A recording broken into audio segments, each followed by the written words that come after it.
some more thoughts about how to get a boat for free. Hi, I'm Alan Stokel. There is an old English story about a man who scours the obituaries for men of his age. He attends their funerals smelling of whiskey.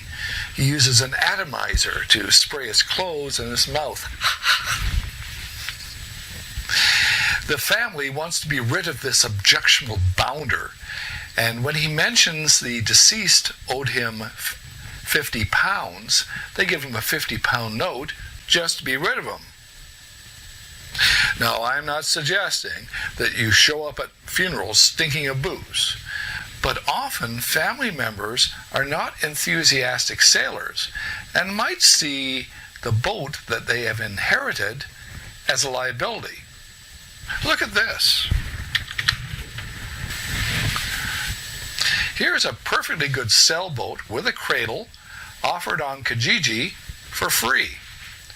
Now, by the time you see this video, it will be long gone, but keep in mind that free boats are out there if you know where to look.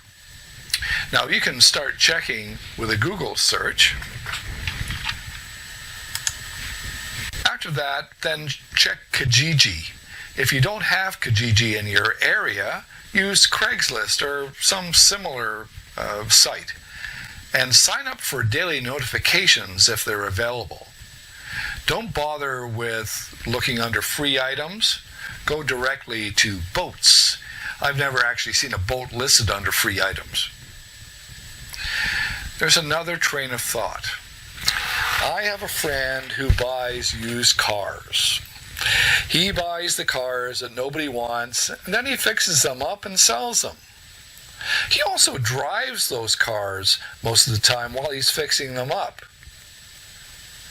If you're handy, have some time on your hands, and have some space to store a boat, you can get a free or almost free boat that you don't want, fix it up, sell it, and then get another.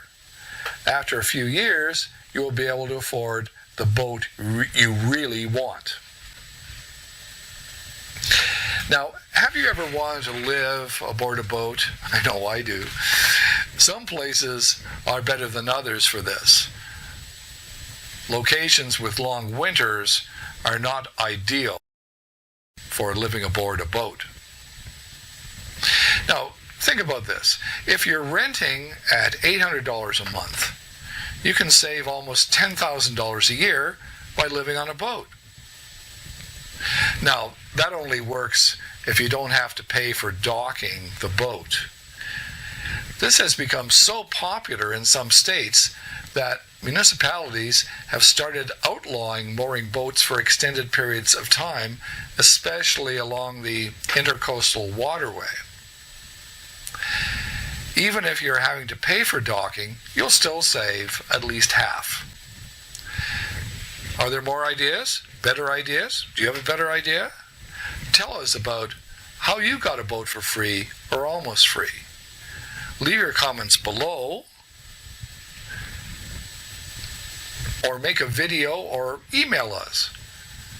I'm Alan Stokel, and thank you very much for watching.